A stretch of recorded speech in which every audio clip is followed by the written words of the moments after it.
respecto a que han andado bastante bien, pero era muy fácil.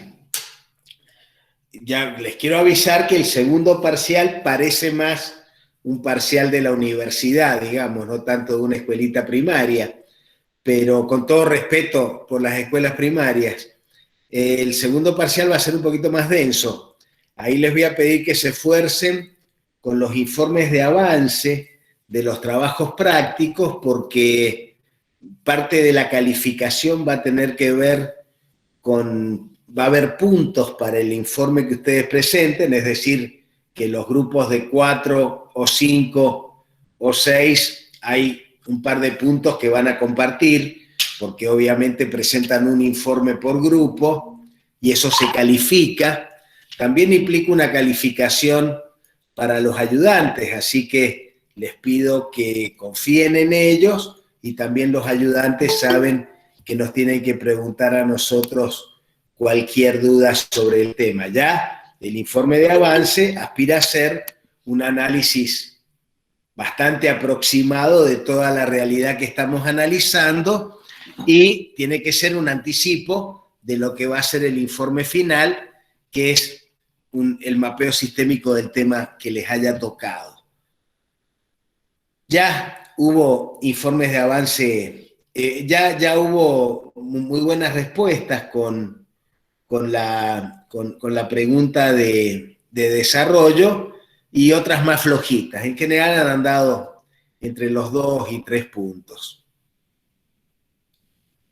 Bueno, ahora sobre partidos políticos tienen todo el material, y si bien no hemos dado una clase sobre los nuevos movimientos políticos, porque ya se alarga demasiado el tema, sí tienen que leerlo muy bien del texto de Aguirre y Monbrún y conocerlo, y en todo caso lo vamos a analizar en las consultas finales antes del segundo parcial. Ahora arrancamos con la unidad número 4, que tiene que ver con lo que se denominan, ya lo hemos visto también en la unidad 3, los reguladores estructurales de demanda del sistema político. Y se llaman reguladores estructurales de demanda del sistema político porque la verdad que median o intermedian entre el entorno y el propio sistema de infinitas formas, de infinitas maneras, y la teoría política trata más o menos de acotar, de encauzar, de clasificar, de tipificar determinadas macroconductas para poder hacerlas entendibles en términos de explicación y eventualmente de predicción. Entonces, dentro de del entorno crítico del sistema político, vimos a los partidos la semana pasada. Vimos que los partidos políticos son los grandes proveedores, no solo de personas, sino también de insumo político al sistema. La ley de reforma judicial que impulsa actualmente nuestro presidente no parece ser un tema que en el entorno societal esté muy presente. Es decir, no conozco a nadie que se haya preocupado demasiado a la hora de votar el año pasado, en que se tenían que crear 300 juzgados federales más en el país, o que se tenían que mover jueces de un lado al otro. Francamente, no es una preocupación del entorno social, es una preocupación del propio partido gobernante, que obviamente excita al sistema político y lo moviliza, y generará o no un producto determinado. Por ahora, una cámara, la de senadores, lo ha enviado a otra cámara, la de diputados, donde aparece más difícil la perspectiva de número del gobierno, pero seguramente la puede conseguir y se verá lo que resulta. Ahora, el otro elemento crítico, intermediador de demanda y de apoyo entre el sistema y el entorno social, son los grupos que se llaman grupos de interés y grupos de presión. Los grupos de interés y de presión operan sobre el sistema político de manera directa y operan sobre los partidos políticos también de manera importante y significativa. Los grupos de interés y de presión son ese conjunto de personas que activan sobre el sistema político en demanda de productos de su interés, y el tipo de interés que pueden militar va a variar en una de las calificaciones que vamos a hacer y que ya vamos a explicar. Pero acá es muy importante, queridos, que tengan en cuenta una diferencia crucial entre un grupo de interés o de presión y un partido político. El grupo de interés o de presión aboga por medidas, pero no busca la toma del poder o la conquista del poder o la ocupación del poder. El grupo de interés o de presión es simplemente un grupo de personas que defienden intereses comunes o que defienden programas comunes, pero que no tiene como objetivo la ocupación legal del poder. Entonces, es crucial que sepan distinguir en cuanto a los fines que persigue cada tipo de agrupación a los grupos de interés y de presión de los partidos políticos. Ese es un primer elemento que les pido tengan muy en cuenta a la hora del análisis de los grupos. Pero el nivel de intercambio y de promiscua relación entre los grupos y los partidos es infinito. Es decir, hay mucha relación entre los partidos y los grupos. Ya vamos a ver millones de ejemplos y ustedes los van a estudiar también con el listado que aparece al final de la unidad, pero es inescindible la relación de algunos grupos de presión con algunos partidos políticos. Típicamente los partidos comunistas del mundo estaban asociados a centrales obreras, es decir, a corporaciones sindicales que representaban los intereses de los trabajadores, que eran los que nutrían al Partido Comunista o al Partido Laborista. En Inglaterra, durante más de 100 años, hasta la época de Tony Blair, ser afiliado a un sindicato o a un gremio implicaba automáticamente ser afiliado al Partido Laborista inglés. En algunos estados de Estados Unidos, pertenecer a una union, a un sindicato, implicaba estar afiliado al Partido Demócrata de ese estado. Entonces, ¿hay relación entre los partidos y los grupos? Sí. ¿Qué son los grupos? Grupos, asociaciones de personas que persiguen determinados intereses, determinadas decisiones y que protegen determinados derechos o prerrogativas de sus integrantes o de programas que exceden a sus integrantes.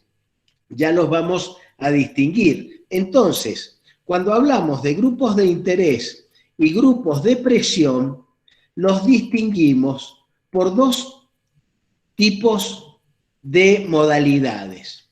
Por un lado, por el modo de operar.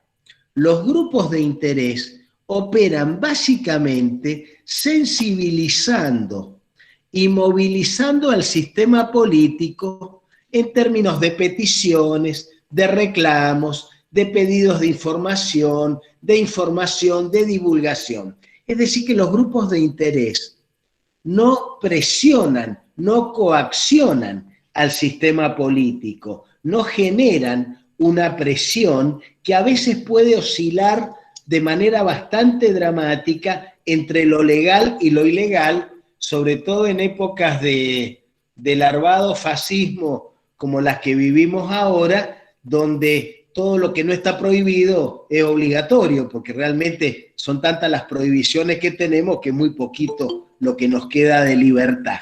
Pero acá es muy importante que ustedes puedan distinguir, chicos, la forma de actuar de un grupo y el tipo de intereses que ese grupo patrocina o que ese grupo milita. Entonces, habíamos dicho, de nuevo, los grupos de interés, bueno, tienen una forma de reclamar, de peticionar, de actuar, que es más o menos de comunicar información, mientras que los grupos de presión ya apelan a lo que se llama la coacción, es decir, un tipo de fuerza que después ustedes se van a poner creativos y van a ponerse a estudiar, puede variar infinitamente en la cantidad de medidas de fuerza que un grupo puede tomar para presionar sobre el sistema en demanda de determinadas respuestas o de determinadas decisiones políticas. Siempre tienen que tener presente que el análisis de los grupos de interés y de presión es factible, es viable en entornos como el de la Argentina o de los países del mundo en general, donde el sistema político se distingue con claridad del resto de los sistemas sociales. En la Rusia soviética, el Partido Comunista expresaba la totalidad del sistema político y del sistema social. Por lo tanto, era muy difícil pensar en grupos porque era el propio Partido Comunista de la Unión Soviética el que ejercía también el poder político sobre toda esa confederación de repúblicas bajo el sistema colectivista. Entonces, en las democracias que podríamos denominar liberales, de paso aprovecho, chicos, para decirles lo siguiente.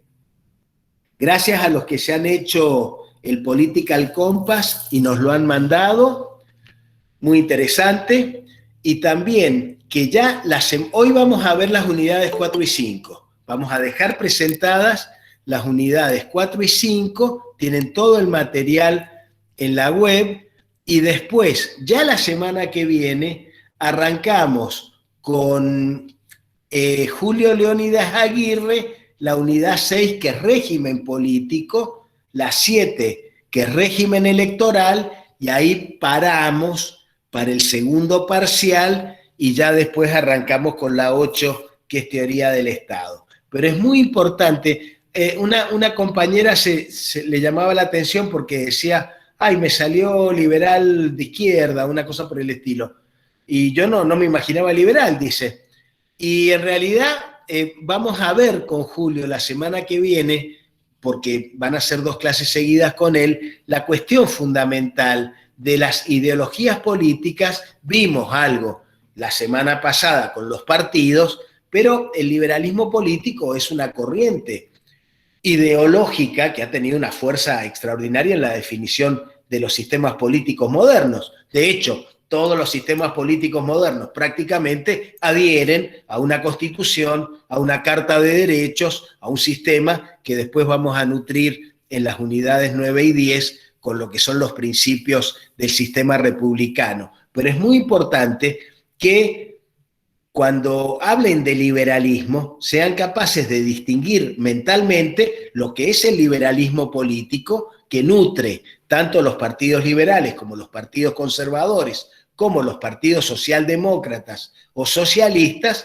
de lo que es hoy lo que se llama el neoliberalismo, que es ya una visión económica del tema, que es mucho más extremista y que expresan en la Argentina tipos como Esper o lo otro. Pero no vayan a confundir lo que es liberalismo político con lo que es liberalismo económico. En todo caso, liberales políticos y económicos, sacando a Vargas Llosa y algunos más, no hay demasiado. Esto, por favor, ténganlo presente y prestenle mucha atención a la clase de la semana que viene. Ya vamos a ir charlando y vamos a volver sobre esto también en la hora de consulta. Pero tengo antes una pregunta. El texto menciona que los grupos de interés realizan lo que se denomina lobby. ¿Qué es el lobby? Bueno, eso es una pregunta muy importante que hace Paulina y que tiene que ver con lo que hacen los grupos.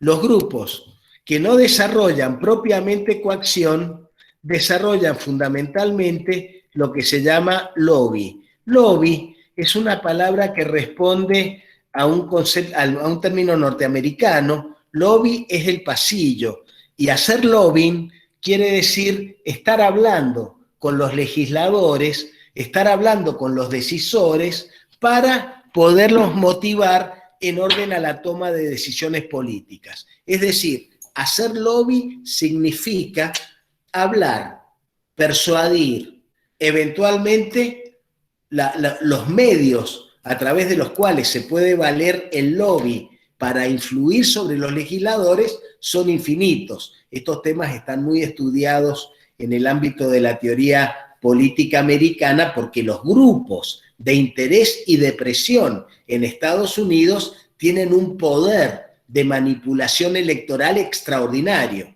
El Partido Republicano apoya una parte significativa de sus votos en la Asociación Nacional del Rifle, que es el grupo de presión y de interés que preserva la posibilidad de que todos los ciudadanos norteamericanos y las ciudadanas norteamericanas tengan todas las armas que quieran. Así les van, con el índice de homicidios escalofriante que tienen. Pero son un grupo de interés y de presión fenomenal que a la vez está ligado, por supuesto, a las corporaciones que fabrican armamentos y que venden armamentos y entonces que tratan de inundar todo el mercado con sus productos, pues los intereses económicos están intrínsecamente ligados a los intereses de cualquier tipo de grupo. Pero acá quiero que nos detengamos un minutito en la forma de operar. Ya vamos a volver sobre esto, pero una primera distinción que hacemos del grupo es un grupo de interés. Bueno, un grupo que peticiona, que reclama, que activa, que hace alguna movilización, que hace alguna presentación ante el poder, de la presión, de la coacción. La coacción ya significan piquetes, significan huelgas, significan a veces amenazas, significan lockout o boicot de medidas. Es decir, ya hay una forma de coacción sobre el poder que busca condicionar o determinar las decisiones del mismo. Entonces, primera distinción, grupos de interés peticionan y actúan, grupos de presión coaccionan. ¿Cuáles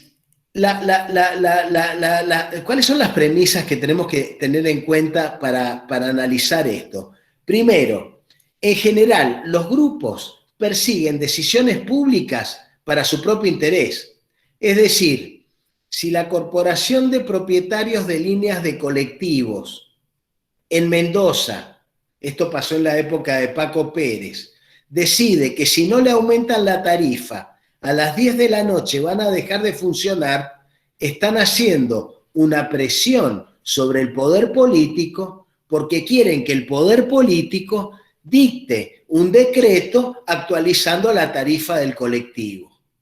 Si al margen de eso hay otro tipo de flujos que a veces sucede y no los sabemos porque no trascienden a la opinión pública, son elementos que se pueden dar en cualquier realidad. Pero acá es muy importante esto, que los grupos persiguen decisiones que son de naturaleza pública, por eso que insistimos tanto, chicos, en distinguir claramente quién toma la decisión, de quién la está reclamando, la está peticionando.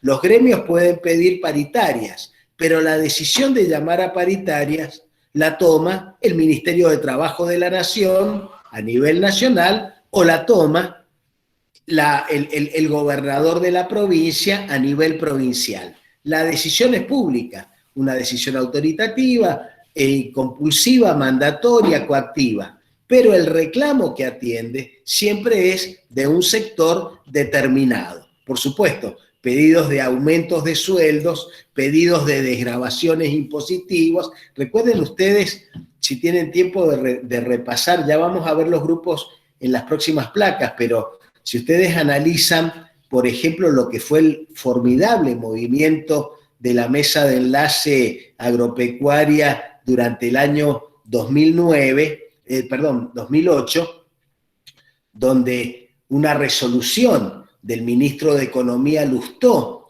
de la presidente Cristina Fernández de Kirchner, había aumentado las retenciones a la venta de soja, carnes y trigo de la Argentina, porque tenían un muy buen precio internacional y eran una fuente de recursos importantes, y de golpe esa mesa de enlace, conformada por las principales entidades agropecuarias, empezó a hacer lockout, empezó a retener los granos en los silos, empezó a no vender, empezó a no liquidar exportaciones para presionar sobre el gobierno para que bajara la famosa resolución 125. En ese momento Cristina tomó la decisión de mandarla al Congreso. La decisión era una decisión tomada por el Poder Ejecutivo por delegación del Congreso. La variable de la tasa la maneja el Ejecutivo. La tasa en sí la crea el Congreso.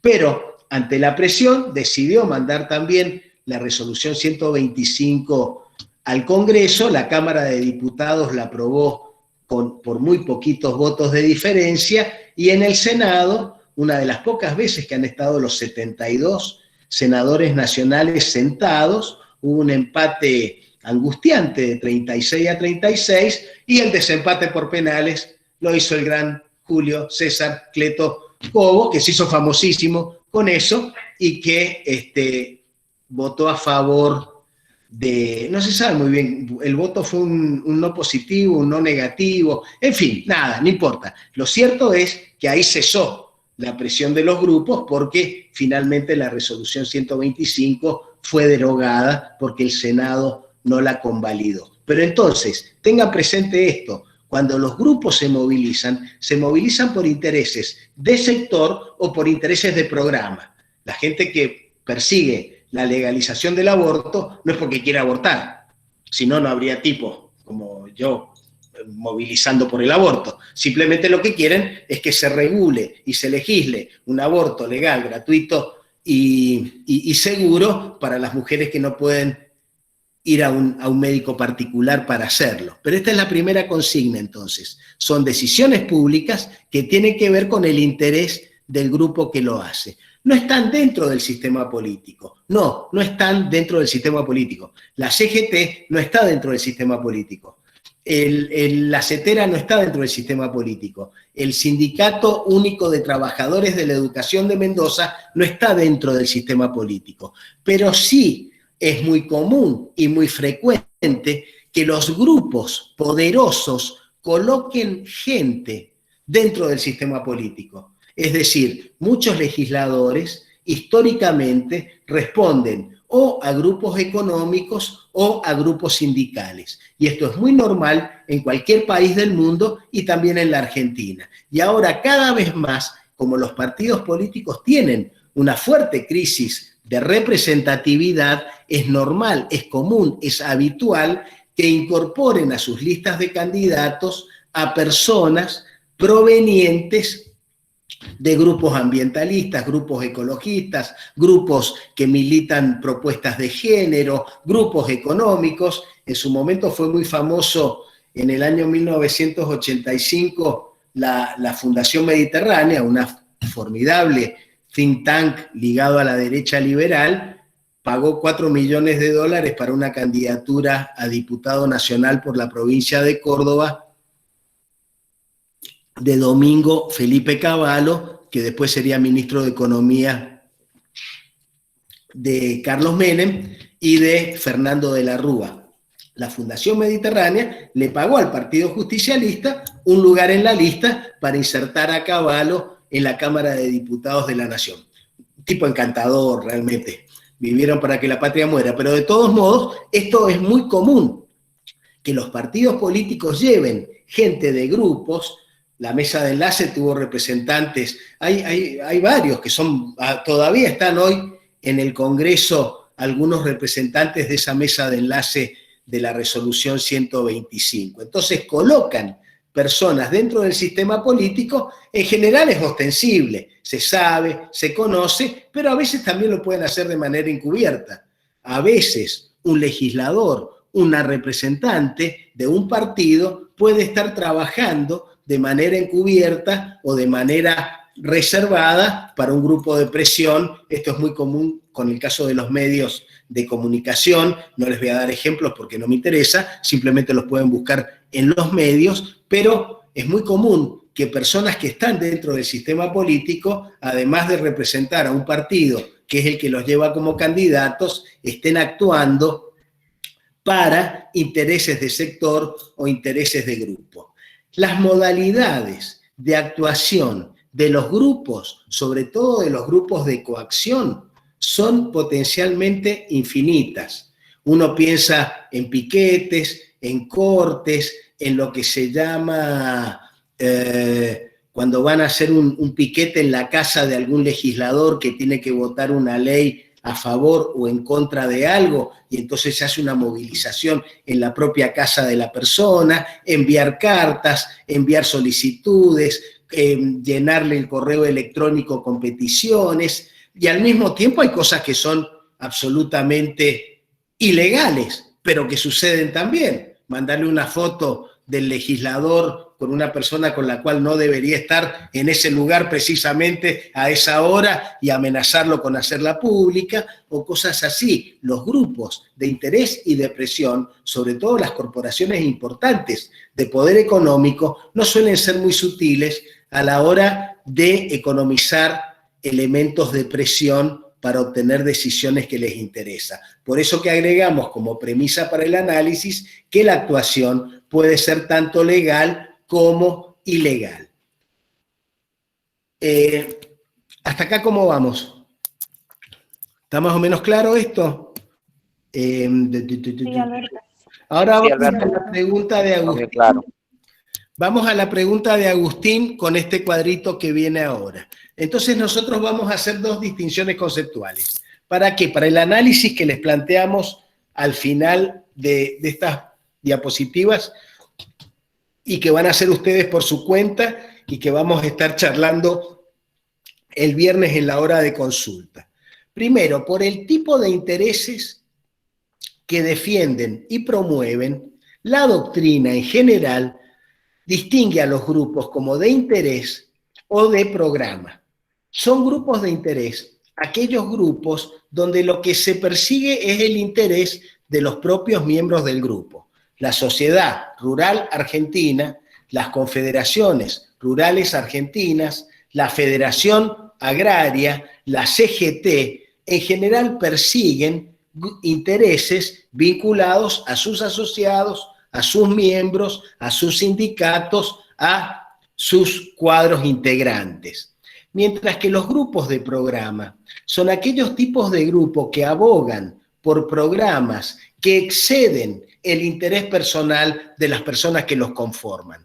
Típicamente, durante siglos hubo grupos en todo el mundo en contra de la proliferación nuclear, en contra de las bombas nucleares, en contra los grupos ecologistas. Típicamente excede el interés en la cuestión propiamente de la cuestión del medio ambiente, excede el interés personal de los grupos que integran, no solamente Greenpeace, que tal vez es uno de los más famosos, Oikos, acá en Mendoza es uno, lo tienen en la lista para investigar sobre él, los grupos de tema de inclusión y género, los grupos que impulsaban el matrimonio igualitario, que se han cumplido 10 años de matrimonio igualitario en la Argentina, eran personas de todos los géneros y de todos los sexos y de todas las pertenencias, que lo que querían era que las personas que eran homosexuales pudieran reglar sus derechos a la convivencia igual que lo hacemos los que no lo somos, es decir, se pudieran casar. Y esto se discutió como si fuera una cuestión de la ética de la iglesia y de Dios, y se metieron un montón de, una sarta de tonterías en el medio del debate, cuando de lo único que se trataba era de que las personas homosexuales tuvieran los mismos derechos que el resto de las personas. Fíjense qué interesante. Entonces, típicamente el grupo de programas aboga por programas que exceden el interés personal de las personas. Obviamente, tanto los grupos pro vida, así se llaman, yo no tengo ningún problema. Los otros se llaman pro aborto o pro choice, porque viene la opción de los términos del debate en Estados Unidos, abogan por programas que exceden el interés personal de quienes los conforman. Hay hombres y mujeres militando a favor del aborto legal, gratuito y seguro, y hay hombres y mujeres militando en contra de esa decisión.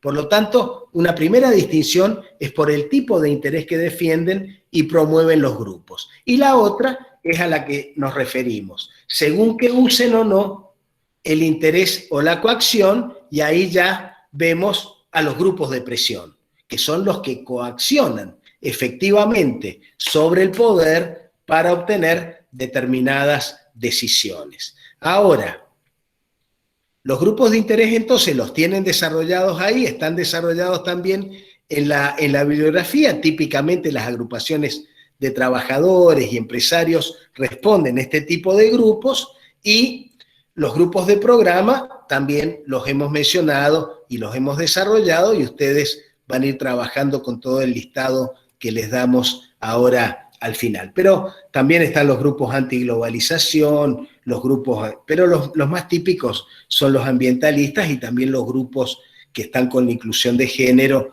y con ese tipo de temas. Entonces, el lobby está mencionado para los grupos de interés. Normalmente, chicos, todos los grupos actúan de las dos maneras. En general, cuando son grupos importantes que están jugando cuestiones que movilizan efectivamente a la opinión pública, los grupos apelan a ambos tipos de presiones. Tanto la de movilizar con lobby, mandando a los abogados del grupo a hablar con los concejales para ver si podemos habilitar el uso de bicicletas, hablar con los concejales para ver si podemos hacer programas éticos de control de la fauna urbana, hablar con los concejales si queremos cambiar o no el sentido de una calle o evitar que se cambie o no el sentido de una calle, y al mismo tiempo la coacción, ocupando la calle, haciendo cortes, haciendo piquetes, llamando a los medios y a veces hasta yendo a la casa de algún legislador o de algún concejal para presionarlo por algo. Es decir, que la coacción, que siempre es variable y es infinita, y el lobby aparecen muchas veces encubiertos, y el analista los tiene que tratar de distinguir en su análisis de la situación. Modalidades de explicitación de intereses. Bueno, ahí tienen un montón analizadas, ¿verdad? Conferencia de prensa, visita a autoridades, concientización en general, sensibilización, solicitadas, vigilias pacíficas, festejos, contactos informales. Hay un libro extraordinario de Melanie Klein que se llama No Logo, donde habla de los grupos que quieren la recuperación de la vía pública en Europa, y lo que hacen es fiestas, es decir, ocupan la vía pública y durante 2 o 3 días se dedican a hacer una fiesta. O si no, toman la publicidad de la vía pública y la intervienen para rescatar, porque su objetivo es rescatar la vía pública del uso lucrativo que hacen de la vía pública, por ejemplo, las personas que hacen anuncios publicitarios. Un tema muy interesante, un libro fantástico también. Mientras que las modalidades de coacción pueden ser tanto grupales como individuales u ocultas. Las públicas, las colectivas son movilizaciones, piquetes, escraches, sabotajes, y las privadas pueden ser amenazas, sobornos, chantajes. Bueno, acá en la Argentina tenemos una forma de presión fantástica. Yo no creo que sea propiamente local, pero es muy creativa, que son los carpetazos. Es decir, muchas veces pasa que un legislador cambia de opinión de un momento determinado y uno no sabe por qué. Bueno, porque le han dicho, mirá, nosotros tenemos una carpeta que dice tal cosa o tal otra. Las formas de humillación, bueno, son infinitas. Si ustedes buscan en la revista Noticias, cuando Néstor creó el programa Fútbol para Todos, Néstor Kirchner era presidente, tenía un enfrentamiento con el grupo Clarín, era el año 2008, ese enfrentamiento se había agudizado con el tema de la resolución 125, entonces Néstor decide sacarle a torneos y competencias el manejo del fútbol y hacer fútbol para todos como fútbol público. Pero para eso era necesario que un caballero que se llamaba Humberto Grondona, que fue durante 30 y tantos años el presidente de la Asociación de Fútbol Argentino, revocara unilateralmente el convenio de la AFA con torneos y competencias. ¿Y cómo se hizo? Bueno, las versiones más fidedignas indican que Néstor lo llamó a Grondona y le dijo, mire, don Humberto, tenemos algunas cosas sobre usted, algunas llamadas telefónicas, algunas cositas que son medias raras. Sería bueno que usted tome esta decisión, porque si no la toma, por supuesto, esto no se puede probar de ninguna manera, está escrito en muchos testimonios, pero lo que les quiero decir, chicos, y no tengo nada con Grondona ni con Néstor, se trata simplemente de que los procesos del poder tienen muchas veces una cantidad de elementos de los cuales no se habla. No se habla, no se dice nada, pero están ahí, suceden y acontecen, y ustedes, como estudiantes de Derecho de una universidad pública, tienen que saberlo, tienen que saber que esto pasa. Si pueden leer hoy, después vamos a hablar de la CETEP y de lo que les mandé ayer, pero si pueden leer hoy en Clarín el comentario político de Ignacio Zuleta. Ignacio Zuleta es un mendocino muy famoso, muy reconocido, hermano de otro mendocino muy famoso y reconocido que es Enrique Zuleta, el titular de Sofrés y Bope y un famosísimo encuestador y movilizador de opinión pública, hijos ambos de dos prominentes figuras de la Academia Mendocina, el profesor Zuleta Álvarez y Emilia Puceiro de Zuleta, la única mendocina y creo que es la única argentina mujer miembro de la Real Academia de Letras de España y la Real Academia de la Lengua, y en la nota de hoy de Ignacio Zuleta, que además de ser doctor en filosofía, es un sólido escritor y un sólido cronista político de la Argentina, estuvo muchos años como jefe de redacción de Ámbito Financiero, se lee esta cosa de lo que no se habla, cómo funciona la policía de Buenos Aires, cómo tranza el poder político de Buenos Aires con la policía bonaerense. Bueno, esas son las cosas de las cuales no se habla mucho, pero que hacen al funcionamiento de nuestro maravilloso país. Bueno, preguntas hasta acá. ¿Dudas? ¿Cuestiones? Esperen que vea el chat. A ver. Se movilizan por, ahí está, se entrecortó un poco, pero lo tienen escrito. Lobby, ya lo dijimos. Lobby, pasillo, sí, ok.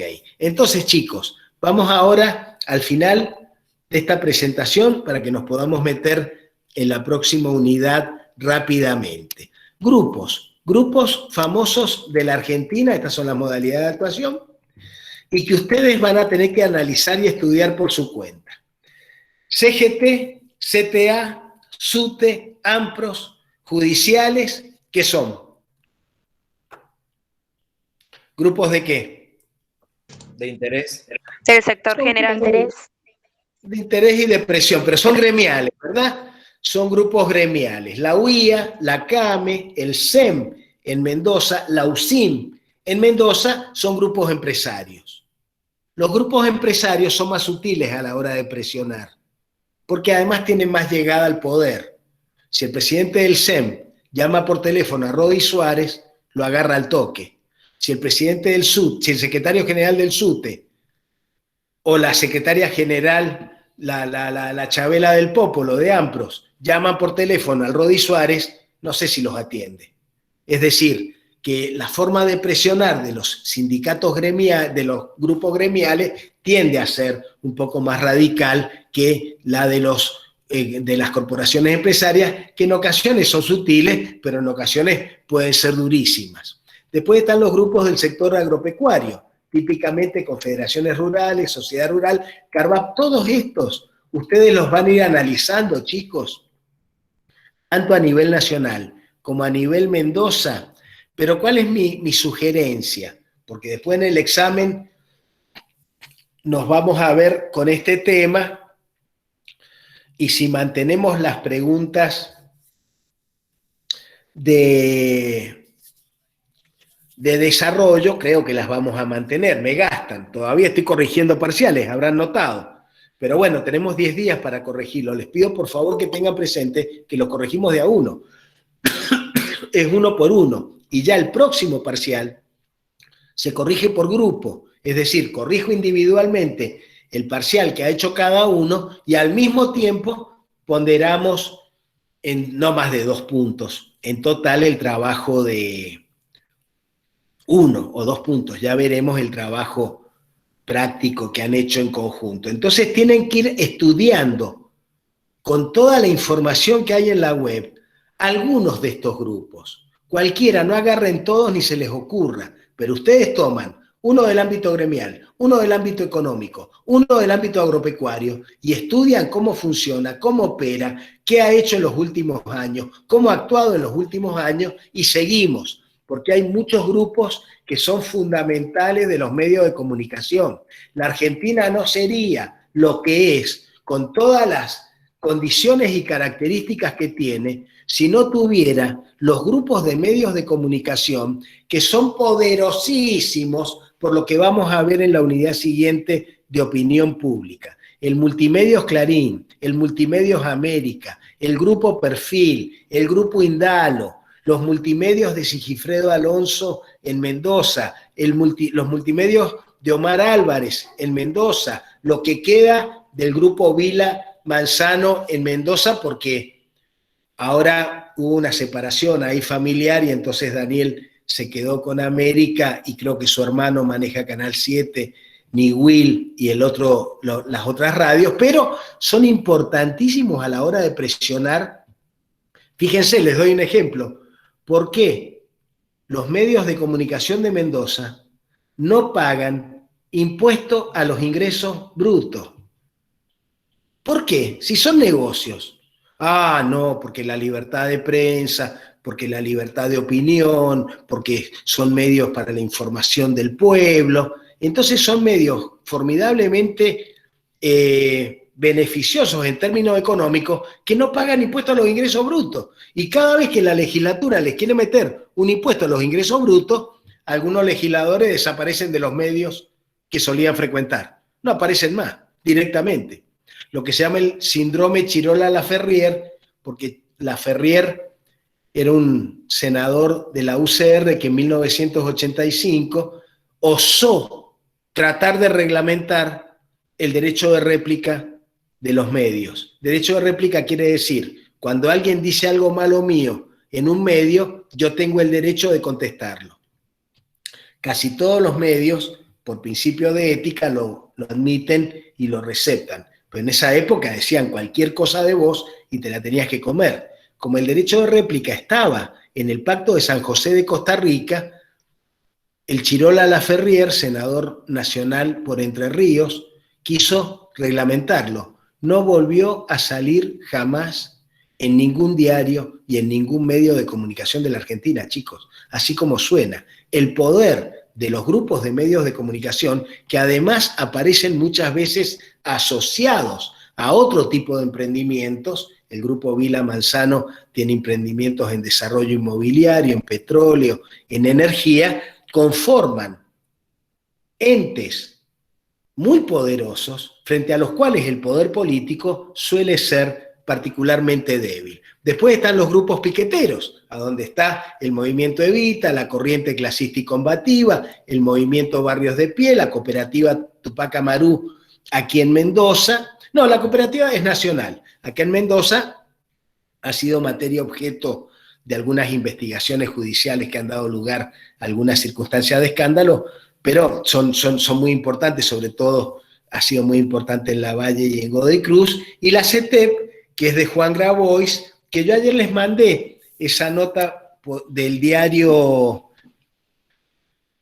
Perfil, es un reportaje que le hace el diario Perfil, y se los mandé porque ahí Juan menciona concretamente a las personas del gobierno de Macri que lo ayudaron a hacer la ley de censo y erradicación de barrios vulnerables de la Argentina, que no se pudo terminar de implementar por cuestiones burocráticas, pero que él en el libro, que ustedes tienen que leer ya para el segundo parcial, no menciona por el nombre. Muchos de ellos son amigos personales de él, o tuvieron una relación muy buena durante el gobierno de Macri, porque Macri, al no tener mayoría en ninguna cámara del Congreso, tuvo que negociar todo con los grupos, donde Carolina Stanley formó una cosa muy sólida, y por otro lado, con los gobernadores de provincia para poder controlar a senadores y diputados en la aprobación de las leyes más importantes. La política es o búsqueda de consensos, negociaciones y acuerdos, o imposición de un sector sobre otro porque tiene los votos. No hay otra opción. No hay la opción del bien y el mal. No, no, no.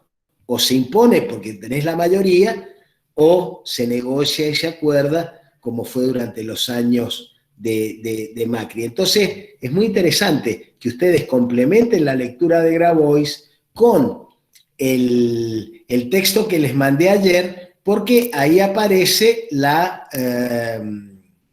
ahí aparecen los nombres de las personas que él menciona en su libro, que no sé por qué en el libro no los menciona. Cuando lo vea se lo voy a preguntar. Bueno, entonces ahora vamos a los otros grupos. Hay ambientalistas, ecologistas, de usuarios y consumidores. Piensen lo que fue Protectora. Protectora en Mendoza fue un grupo de abogados que defendían a usuarios y consumidores y que armaron una especie de fundación para proveer asesoramiento gratuito a los usuarios y consumidores que litigaban contra las empresas proveedoras de gas, teléfonos o servicios de colectivos. En un momento determinado, y ante el crecimiento en la opinión pública de sus principales integrantes, José Ramón y Mario Vadillo, se pasaron a la política y convirtieron a Protectora en un partido político. Dejaron de ser un grupo y pasaron a ser un partido. Pero mientras eran un grupo, eran acá en Mendoza un grupo importante, significativo. Ni hablar de los grupos de derechos humanos. Pensar solamente en las abuelas, en las madres, en la Liga por los Derechos del Hombre. Son grupos de derechos humanos que han sido importantísimos y son todavía a lo largo de la historia de nuestro país. Ahí tienen una cantidad importante. Las cooperativas y mutuales también tienen grupos importantes. Los grupos de la tercera edad son cada vez más importantes porque la tercera edad, por suerte, porque yo estoy ahí con una patita en la primera, y en una patita en la tercera, no pasé por la segunda, pero los grupos de la tercera edad cada vez duran más, porque la gente cada vez dura más, entonces van adquiriendo. Antes, parece chiste, pero los electorados de la tercera edad duraban poco, pues la gente se moría a los 60, 70, 80 años, se morían. Pero ahora que la gente suele durar por lo menos hasta los 90, son cada vez más importantes porque se van nutriendo de gente que se va jubilando a los 65, 70 y que va nutriendo los grupos de la tercera edad, que pasan a ser importantes en términos de peticiones al poder político. Y los grupos de género, que también son muy significativos y han conseguido logros extraordinariamente importantes en los últimos años en la Argentina. Preguntas, chicos, sobre esto, por favor. Preguntas, dudas, cosas. Alberto, ¿los grupos de interés y de programa pueden ser a la vez? Sí, claro, totalmente. Un grupo de interés, un grupo de programa puede rodear el Congreso y cerrarlo para que no funcione. Y eso es coacción, pura y dura. Un grupo de interés puede hacer cosas de coacción, totalmente. Simplemente la clasificación que les hacemos es para que ustedes se metan en el tema y traten de ir indagando las diferencias entre los grupos y los partidos y las similitudes también, y por otro lado, cómo actúan los grupos sobre el poder para obtener decisiones que les interesan. Siempre la decisión interesa al grupo.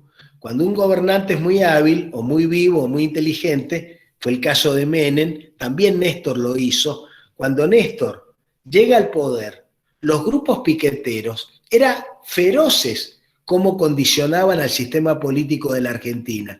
Lo que hizo Néstor con los grupos piqueteros fue darles masivamente el manejo de los planes sociales y no solamente los neutralizó como amenaza para el sistema político, sino que Delía, Pérsico, el Chino Navarro y muchos otros se convirtieron en militantes K. Es decir, fue realmente no solo neutralizar a los grupos piqueteros, sino sumarlos como apoyo político. ¿Por qué? Fue muy inteligente y muy hábil la estrategia de Néstor en ese sentido. Y así pasa con todos los grupos. Ustedes pueden llegar al poder como llegó Menem con la promesa del salariazo y la revolución productiva y después privatizar 160 empresas del Estado. Ustedes no se pueden imaginar el reflujo en términos de energía, materia e información a favor que le puede generar esa situación.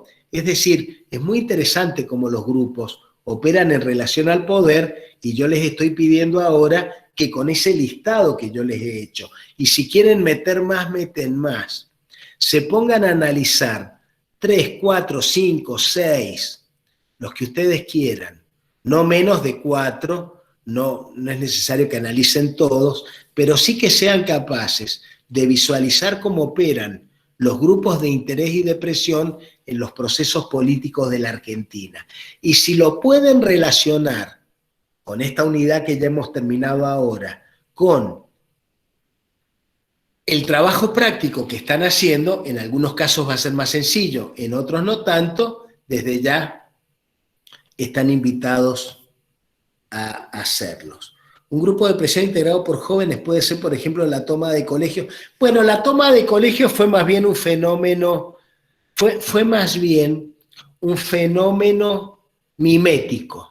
Los fenómenos miméticos son muy normales. La semana pasada se levantó la policía de Buenos Aires y al poco tiempo hubo 5 levantamientos policiales en las provincias. Acá tuvo que salir Rodi Suárez a decir que iba a pagar el aguinaldo ahora en septiembre, que no iba a esperar a noviembre, para calmar cualquier conato de levantamiento. El efecto mimético tiene que ver con la opinión pública, algo vamos a decir en la próxima hora, fue más bien lo que pasó con los colegios de jóvenes. Pero si esos jóvenes se asocian en una agrupación que peticiona por determinados derechos, ya se convierten típicamente en un grupo de interés.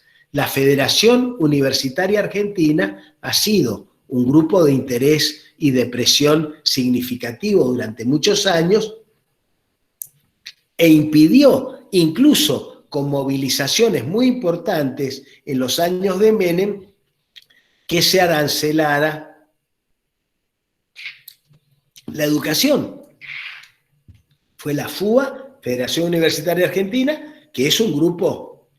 La FUA, la Federación Universitaria de Cuyo, la FUC, hizo una presión fantástica. Nosotros ayudamos ahí con la estrategia porque teníamos varios alumnos que estaban militando ahí en el curso de Derecho Político, creo que fue en el 2006 o 2007, para sacar el medio boleto estudiantil. Fue fantástica esa experiencia, porque más o menos se hizo el mapeo, se identificó a los legisladores que podían ayudar, se los convirtió en agentes de cambio dentro de la legislatura y se puso a 2.000 o 3.000 pibes en la puerta de la legislatura y se obtuvo el medio boleto estudiantil. Como las organizaciones ambientalistas sacaron la 7722 en el 2006, 2007 y volvieron a sacarla en enero de este año al margen de los partidos políticos, directamente operando sobre el sistema. Así que es muy fascinante lo que hacen. Dice grupo de presión integrado por jóvenes. ¿La franja es un grupo de interés dentro de la facultad? Sí, la franja, los centros de estudiantes en general pueden considerarse grupos de interés, típicamente de raíz gremial. Los grupos estudiantiles, no solamente la franja, también el ADE, también Proyecto Sur, también otros, Octubre Popular, normalmente representan a los estudiantes con actitudes y metodologías de naturaleza fuertemente gremiales, muy interesante. Ayudan con apuntes, ayudan con clases de repaso, ayudan con bibliografía, ayudan con guías y orientaciones, hacen reuniones para fortalecer lazos de solidaridad y de amistad entre ellos y para generar lo que se llama la fidelización, que después permite ganar o perder una elección de centro de estudiantes. En ese contexto actúan como un grupo de interés. No, normalmente no están presionando ahora, pero de golpe pudiera ser, ha pasado miles de veces, que la Federación Universitaria tome la universidad en su conjunto. Pasó la última vez en el 2016 o 2017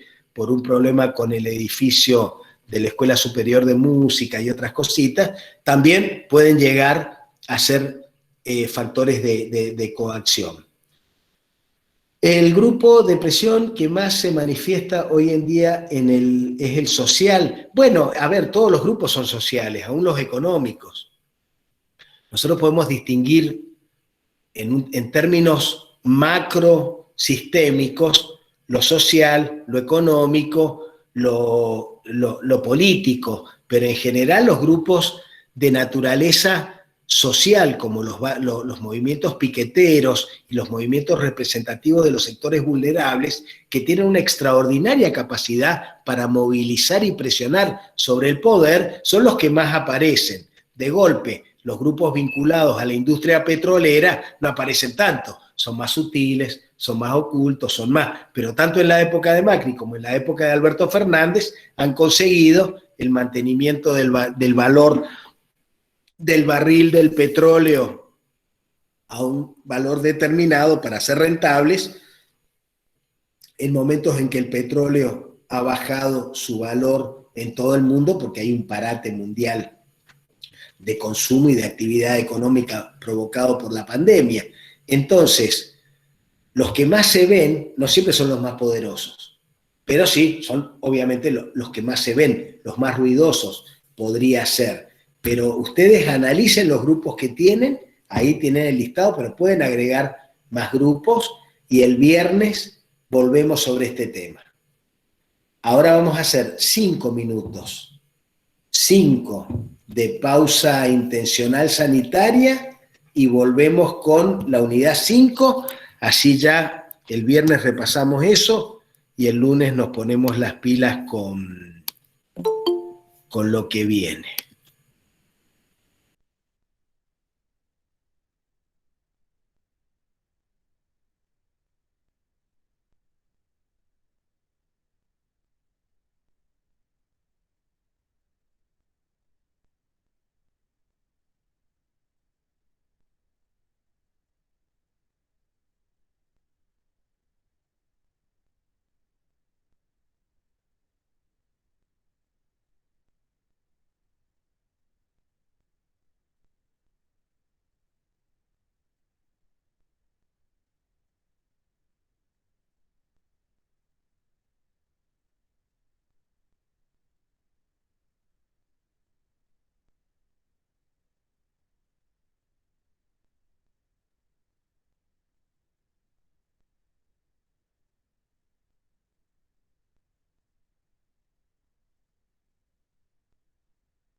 Hola Alberto, está el micrófono apagado.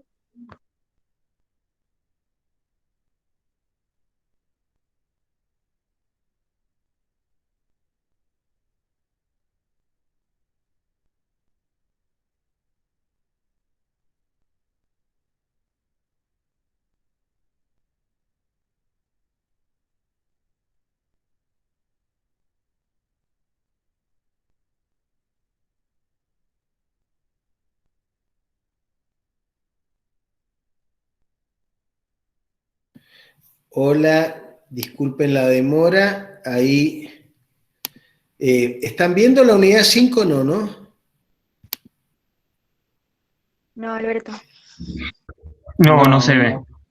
Bueno, entonces ahora sí, chicos, ¿por qué vamos rápido? Primero porque quiero que aceleremos con Julio las 6 y las 7 para que nos quede tiempo para repasar y tiempo para ver todo tranquilos y llegar al segundo parcial de la mejor manera. Por favor, Grabois y Durán Barba ya tendrían que haberlos leído, me imagino que lo han leído, me imagino que se lo saben de memoria. Ahora que vamos a ver opinión pública, con más razón todavía tienen que revisar Durán Barba, como con el tema de los grupos, porque son lecturas absolutamente actuales para entender los procesos que están teniendo hoy lugar en la Argentina. No se puede entender una pepa de lo que pasa en la Argentina si no se entienden las miradas que se están cruzando en torno al escenario de la política y cuáles son las agendas personales que están jugando para que no haya una agenda nacional. Es decir, hay una agenda de Alberto, hay una agenda de Horacio, hay una agenda de Mauricio, hay una agenda de Cristina, y cada uno juega sus agendas sin buscar acuerdos superadores y cada uno con el poder más o menos significativo que tiene. Por lo tanto, entender lo que pasa con la política hoy y cómo se juega en términos de mirada y de opinión pública es un tema crítico también para entender lo que puede pasar en Estados Unidos en noviembre, cuando Trump, a pesar de que tiene toda la inteligencia y todos los medios y todas las universidades y todos los intelectuales y todo el mundo en contra, puede operar emocionalmente de manera tal de volver a ganar en los estados donde los electores conforman la mayoría con la cual ganó la elección del 2016, 2016, porque ahí se vota por electores. Entonces, cada estado elige una cantidad de electores, ganando estados críticos, aunque en el voto popular uno saque menos votos. Hillary sacó casi 3 millones de votos más que Trump en esa elección. Ganando estados críticos se gana la elección. Vamos a la opinión pública. Ustedes tienen ahí una evolución. Esto ustedes ya lo han visto con Durán Barba. Es decir, la opinión pública es un fenómeno absolutamente moderno. Y la opinión pública, como flujo sobre el sistema político, les diría que modernísimo. Fíjense que recién, allá por el siglo XVII, todavía faltan 20 años para la Revolución Gloriosa de Inglaterra, empieza a haber en la comunidad un nivel de lectura y escritura que empieza a justificar la existencia de diarios. Está la imprenta, ya tiene 150 años, está la gente que lee y escribe y que mira con disgusto a la nobleza, porque son tipos berretones.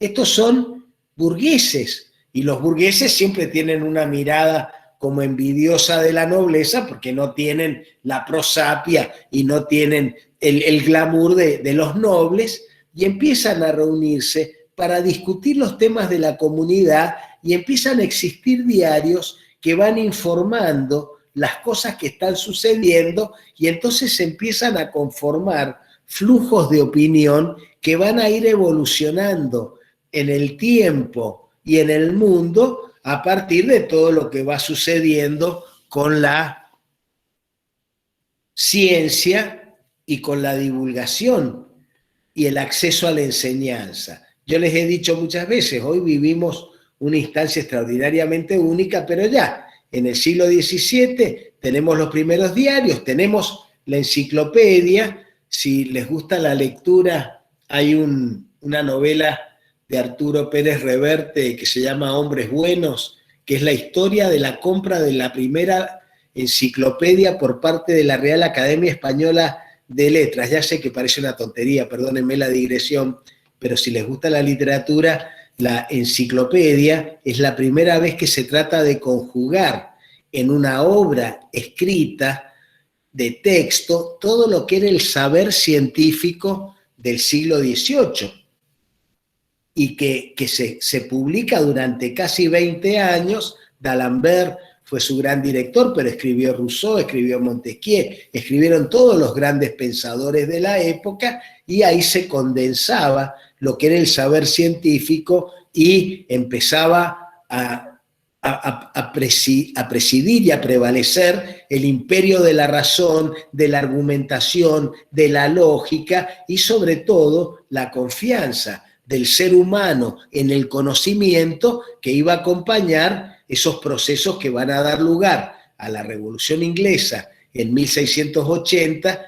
Ya lo hemos comentado otras veces, pero estaba maduro en Inglaterra el espíritu de un parlamento que controlaba, y la Revolución Francesa y Americana en el 76 y el 89. Esa opinión pública que de alguna manera u otra parecía como limitada a los medios, a las personas que podían leer y escribir, pero que ya en el siglo XX las personas que podían leer y escribir en la Argentina, por ejemplo, gracias al extraordinario milagro de la Escuela Pública de Sarmiento. Me he reído la semana pasada de esa gente que habla mal de Sarmiento porque dicen que no quería a los negros o no quería a los pobres. Bueno, se hablan tantas imbecilidades por ahí. El tipo hizo más de 1000 escuelas. El tipo era un enfermo por hacer que la gente leyera. Jamás habría existido la reforma universitaria de 1918 si no hubiera existido la escuela pública de Domingo Faustino Sarmiento, Nicolás Avellaneda y Julio Argentino Roca. Y dicen, ¡ay, Roca, los indios, pobrecito! Bueno, Roca y Rosas, los dos, hacen con una diferencia de 30 años campañas al desierto para extender la frontera sur de la provincia de Buenos Aires para que los ganaderos y los ricos y los hacendados y los parientes pudieran tener su vaquita más o menos tranquila. Pero la Revolución Argentina la hace la educación, y esa educación tiene en Domingo Faustino Sarmiento un formidable efecto, porque no solamente es una educación pública, gratuita, obligatoria, laica y absolutamente universal, sino que además conforma un núcleo nacionalizador extraordinario.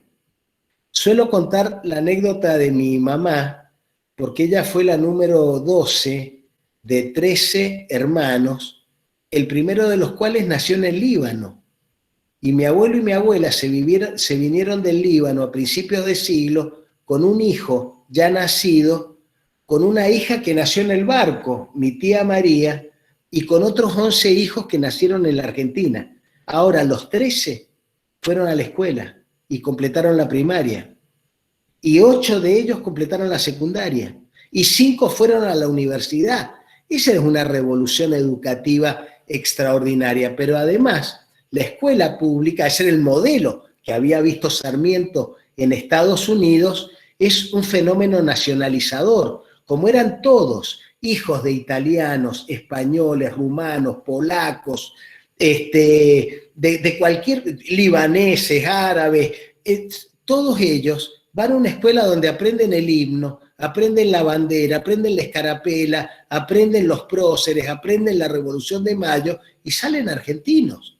siendo que en sus casas se hablaba otro idioma. Pregúntenles a sus abuelos que deben haber vivido ese momento. Bueno, entonces ya en la Argentina, hacia 1925-30, hay un diario como Crítica de Natalio Botana que vende cerca de 1 millón de ejemplares por día. Imagínense el poder que tenía ya la opinión pública, donde cada político tenía que tener un diario para difundir sus ideas y reclutar a sus seguidores. Pero ya, a partir del año 1910, con la aparición de la radio, la opinión pública se universaliza porque la radio llega a todo el mundo.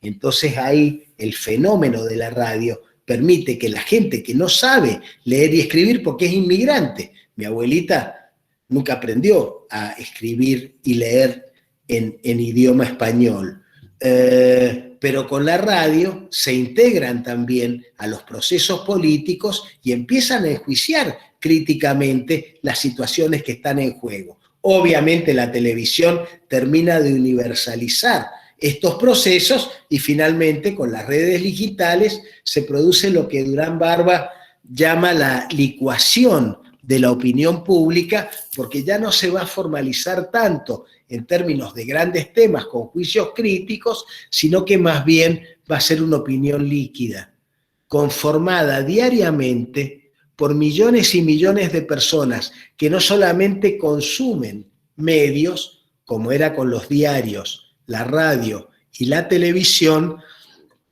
sino que forman medios y opinión pública desde la opinión de cada uno. Por eso que ahora el tema de la opinión pública aparece de una manera tan líquida. Ahora, ¿para qué sirve la opinión pública? No quiero definirla todavía, van a encontrar definiciones de la opinión pública en el texto. Para mí, la opinión pública debe ser entendida como un flujo de energía e información sobre el sistema político que, más allá de su infinita variedad, activa y moviliza procesos del poder. Es decir, que la opinión pública tiene una función dinamizadora de los procesos políticos, a favor o en contra, pidiendo o apoyando, reclamando o sosteniendo, y por otro lado es absolutamente vaga y difusa porque realmente hoy todos somos todo el tiempo formadores de opinión pública. Pero ¿cuáles son las funciones más críticas de la opinión pública en el ámbito de los sistemas políticos actuales? Bueno, esta es una enumeración que hace la cátedra, que hacemos con Julio Leonidas Aguirre, que hemos trabajado a lo largo de los años, pero cualquier texto que ustedes tomen sobre opinión pública les va a decir cosas similares y también cosas distintas. De todos modos, la legitimación de origen es la más fundamental de las funciones de la opinión pública y se expresa en un momento y en un lugar determinado. ¿En cuál? ¿Cuál se les ocurre?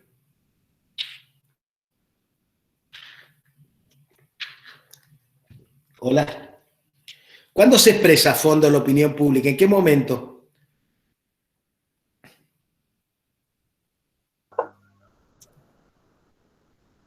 Tiren.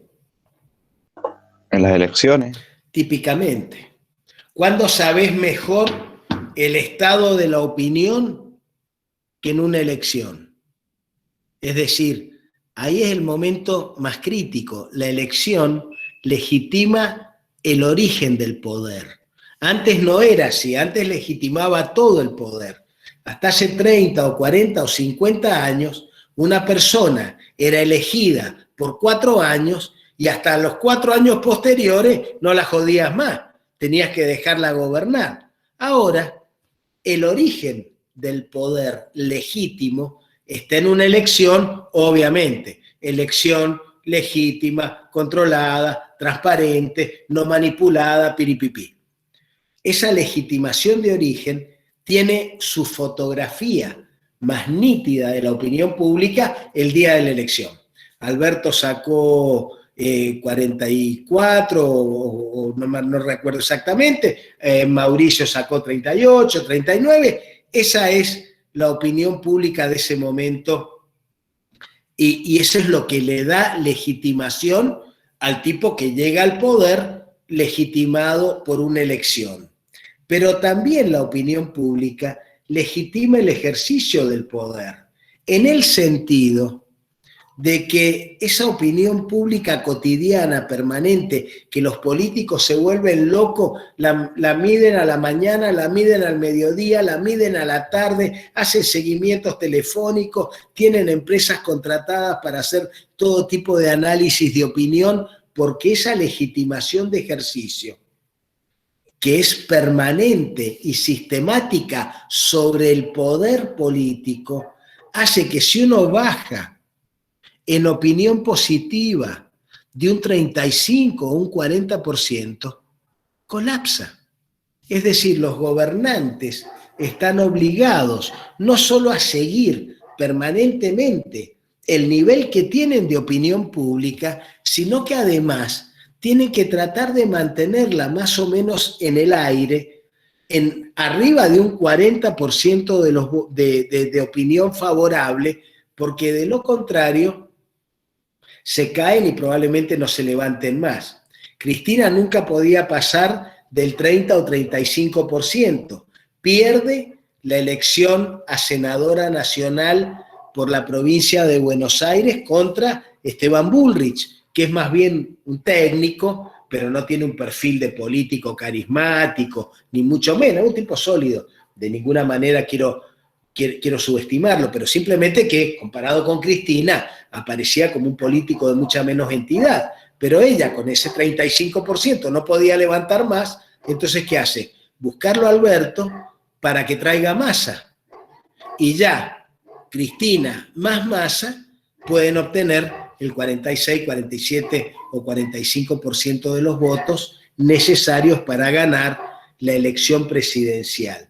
Entonces, la cuestión de la legitimación en términos de bueno, malo, positivo, negativo, favorable, desfavorable, tiene que ver también con el ejercicio cotidiano del poder, donde una pérdida progresiva de legitimación termina llevándote puesto. Mauricio gana la segunda vuelta con el 50, no sé si llega al 51% de los votos, gana las elecciones de medio término de 2017, pero se empieza a caer en el 2018 y llega a fines del 2019 con una opinión pública muy precaria, favorable a él, que hace que el ejercicio del poder haya ido perjudicándolo porque no tuvo aciertos importantes que le permitieran salir adelante con la cosa. Hoy Alberto está en una situación más o menos similar, se está viendo, todo esto cambia por día, así que no vamos a hacer juicios sobre ese tema porque están todos los días en los diarios, pero lo importante es esto, chicos, que con la legitimación de origen hoy no se sostiene un gobierno. Un gobierno solamente se puede sostener con la legitimación de ejercicio, si no se cae. Está bien, está mal, viola la Constitución, no viola la Constitución dice 4 años, todo lo que quieras.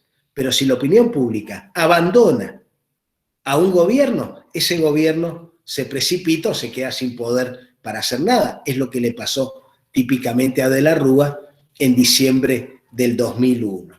Por otro lado, y esto es muy interesante y tienen que verlo en el juego de la política cotidiana, la opinión pública funge como anticipo de medidas de gobierno. Es decir, es muy normal que haya trascendidos sobre decisiones que se van a tomar.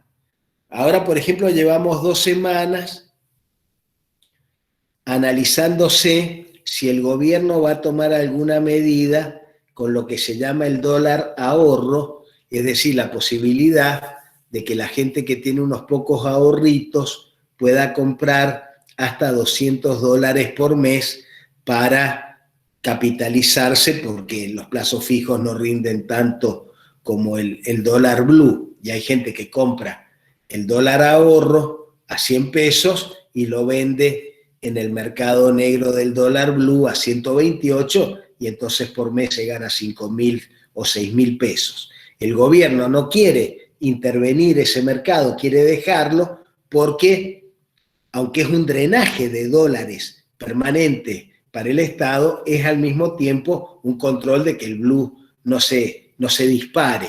Y además porque la imagen de un gobierno poniendo más cepo todavía podría ser perjudicial. Pero van tirando la idea, van diciendo, che, me parece que se va a prohibir tal cosa, che, me parece que se va a hacer tal cosa, che, me parece que el gobierno está pensando esto o aquello. Y en ese contexto, entonces, se va produciendo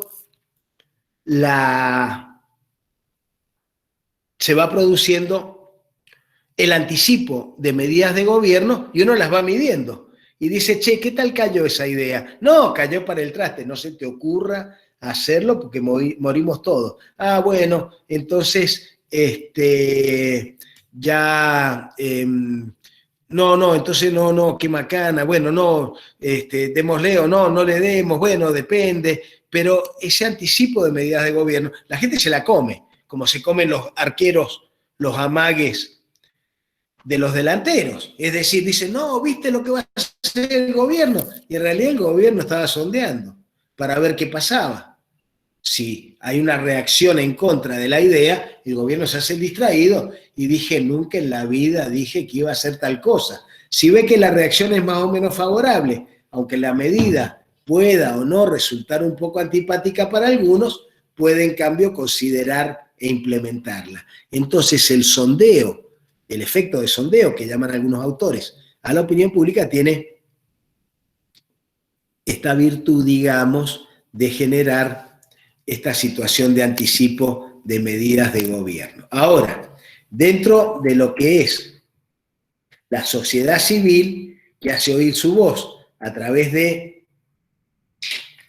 la opinión pública, yo les puse la imagen de Monzón Arribas porque me pareció útil para entender el flujo realimentador que las respuestas del sistema político generan sobre la sociedad civil, que se expresa en el sistema político a través fundamentalmente de la opinión pública. Pero a ver, informalmente, bueno, lo hace a través de la opinión y a través de los partidos. Fíjense, una foto que refleja perfectamente la diferencia entre la opinión pública de principios de siglo, donde el diario era la Biblia y donde leer el diario era símbolo de civismo y símbolo de ciudadanía y símbolo del ciudadano interesado. Yo les contaba, el diario Crítica de Natalio Botana, un genio del periodismo absoluto, llegó a vender en los años 30 cerca de 1 millón de ejemplares por día. El diario Clarín, en los 80, la época que era dirigido por Octavio Frigerio y era dirigido de hecho desde una oficinita de la calle Córdoba de la capital federal por el papá del director formal, uno de los grandes genios de la política argentina y del periodismo argentino, Rogelio Frigerio, llegó a vender también 1.200.000 ejemplares por día. Hoy no creo que venda mucho más de 200.000, 300.000, porque los diarios ya no se compran, la gente los lee en internet y ahora tenemos un problema de que los están empezando a cobrar también su lectura. Pero bueno, ese problema lo van a tener más los chicos que cursen Derecho Político el año que viene. Pero si ustedes ven esa primera imagen con la segunda, ahora los tipos que están abajo están también formando y nutriendo a la opinión pública. Están opinando y la gente opina de todo.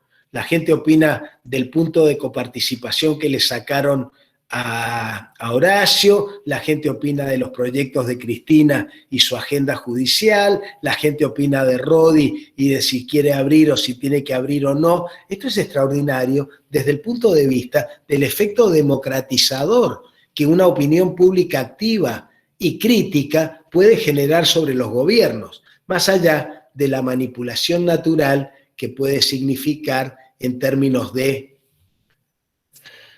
manipulación de emocionalidad. La manipulación de la emocionalidad puede ser materia objeto de algún análisis crítico por parte de los analistas políticos. A uno le puede molestar un poquito más, un poquito menos, las mentirillas que se corren.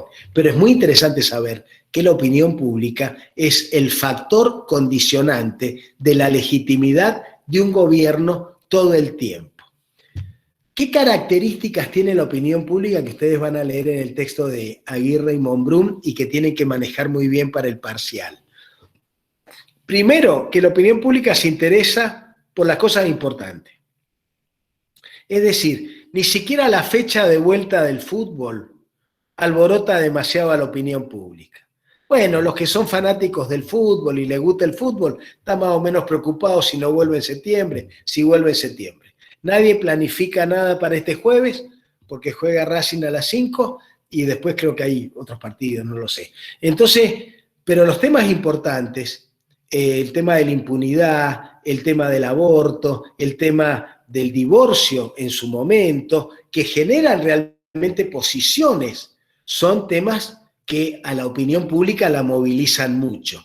La opinión pública oscila, como es inestable y es muchas veces difusa, opera siempre alejada del equilibrio. Se está a favor, se está en contra, es muy móvil, es muy volátil, es muy manipulable. En eso los especialistas de comunicación de los gobiernos son los principales responsables de tratar de influir con mensajes y comunicaciones sobre la opinión pública, pero opera siempre alejada del equilibrio. Muchas veces los acontecimientos son los que la determinan. No habría habido, ayer hubo movilizaciones de personas y de autos en muchas ciudades argentinas. Una mirada conspirativa diría que el capitalismo internacional neoliberal y apátrida, manipulado por los grandes bancos, hizo que la gente saliera a la calle a tocar bocina pidiendo que no haya impunidad o pidiendo que no haya reforma judicial o oponiéndose a que le saquen por una medida arbitraria el 1% de coparticipación a la cava, que es el 1% que le dio Macri y lo legitimó el Congreso de la Nación cuando la Nación transfirió a la ciudad de Buenos Aires los 20.000 policías de la Superintendencia Metropolitana de la Policía Federal. Es decir, la Policía Federal controlaba la seguridad pública en Buenos Aires, Macri la transfiere a la cava y le transfiere un punto de coparticipación para financiar esa transferencia. Esto está establecido en el artículo 75, inciso segundo de la Constitución. Pero ahora, en un esfuerzo por distanciarse de Rodríguez Larreta y de generar un enfrentamiento por parte del presidente, dice, le vamos a sacar la plata a Rodríguez Larreta y bueno, esto precipita un determinado acontecimiento por parte de quienes están en contra del gobierno, es obvio. Ayer la opinión pública que se expresó es una mitad, podríamos decir, no creo que sea más, tal vez mucho menos, que es la gente que está como en contra del gobierno. Pero la opinión pública se manifiesta y se expresa a partir de determinados acontecimientos. Esto también es muy importante. Cuando no hay una estructura real de la opinión pública, no es sólida. Por ejemplo, podemos decir que la opinión pública argentina es sólida en cuanto a la valoración del sistema democrático como preferible a cualquier otro. Pero no es tan sólida en 1.000.000 de temas más. Si tiene que intervenir más o menos el Estado, si tiene que emitir más o emitir menos, si tiene que controlar más o menos el dólar, si tiene que controlar más o menos los precios, si puede... Ahí la opinión pública es mucho más vaga porque hay una característica que vamos a ver más adelante y que está por acá, que es fuertemente emocional. La opinión pública busca justificarse racionalmente, pero opera de una manera fuertemente emocional.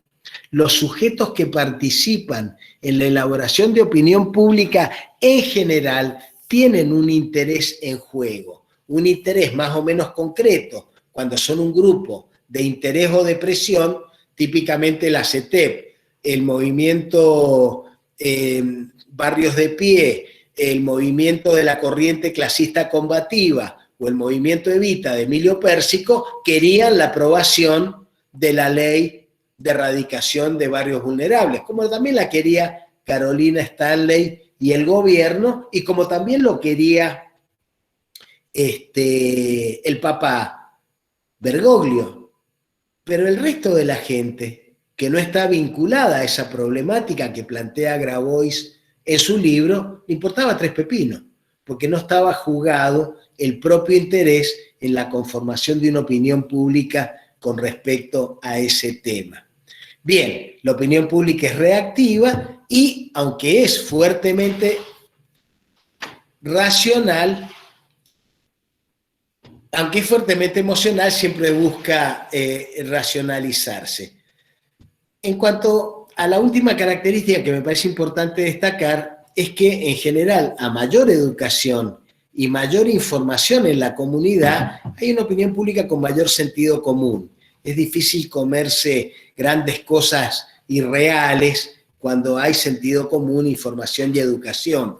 Ayer, si ustedes leen en el diario Clarín la nota exquisita, como todas sus notas, en perfil de Beatriz Sarlo compara lo que era 1970, hace 50 años, la muerte de Aramburu, con lo que era la consigna en ese momento, que era liberación o dependencia, que aparece como una consigna absolutamente falsa hoy, cuando se está hablando de otro tipo de cosas y otro tipo de realidades. Porque hoy ese tipo de consignas, que eran propias de un país menos informado y aún menos educado, a pesar de que la Argentina siempre tuvo un nivel de educación envidiable para cualquier otro país de la Tierra, es muy interesante ver cómo, mientras más educación e información hay, la opinión pública adquiere un mayor sentido común. Por eso que es tan difícil ahora para los gobiernos vender cosas que no tienen mayor sentido. Hoy Suárez dice, la verdad, con los datos que estoy teniendo en Mendoza, tendría que volver a la fase 1, pero si yo vuelvo a la fase 1, la opinión pública me mata, porque ya llevamos 6 meses encerrados, porque la economía está colapsada y porque yo necesito que algún nivel de actividad económica haya. Entonces tengo que tratar de conciliar el tema de una cierta apertura de la economía con el tema de tratar de reducir. En ese contexto yo no doy consejos ni soy quien para hacerlo, pero sugeriría que ustedes piensen como jóvenes en lo peligrosos que son transmitiendo el virus vivaracho del COVID. Bueno, entonces chicos, tenemos esto para cerrar esta parte. Quiero que ahora ya se pongan a leer, después van a ver el tema de las trampas de la mente a las que se refiere Durán Barba, que es muy interesante, pero no quiero abundarles más ahora porque ya estamos casi en las 2 horas y porque quiero que se pongan a leer. Hola, profe, en la unidad 3, los textos de Pinto y Rausi Respuelas, ¿ya no hay que leerlos? Joaquín, ¿vos leés lo que nosotros les decimos que tienen que leer o no? Entonces, ¿qué me estás preguntando? Me voy a enojar. Si les hemos dicho que los lean, es para que los lean. Te vuelvo a repetir, Joaquín querido, como a todos los demás, que no hemos tenido un solo caso de un cursante muerto por leer. Ni uno. Ni un solo caso. Miren que llevamos 30 años dando clases, 35. Así que pueden leer tranquilos. No hay ningún peligro para su salud. Hola, profe. No, yo no lo decía por falta de leer, si no tengo problema de la lectura. Es que arriba de la unidad 3, claro, por la duda, arriba de la unidad 3, usted lo había puesto y después ya no están. O sea, ahora nada más sale como lectura obligatoria la suya y la del otro. Entonces, no, para partidos, no, hay que leerlo. Hay que leerlo. Claro, habían desaparecido y digo, tal vez no hay que leerlo más, no es por bueno, lectura, está bien. sino por...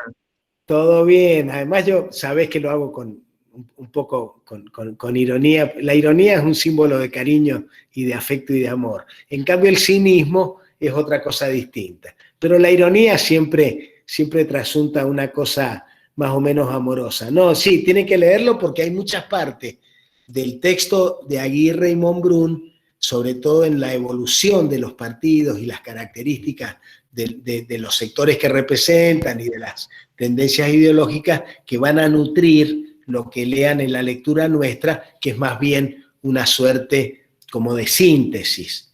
Van a ver que siempre el paquete duro que tienen que manejar perfecto es lo que está en los textos de Aguirre y Monbrun y las placas.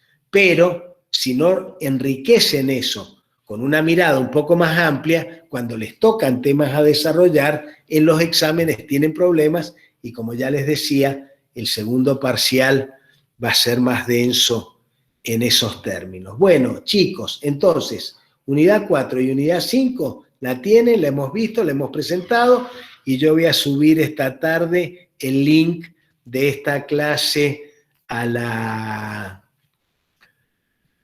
Voy a subir esta tarde el link de esta clase a la web. El viernes les pido, por favor, con preguntas, con dudas, con cuestiones,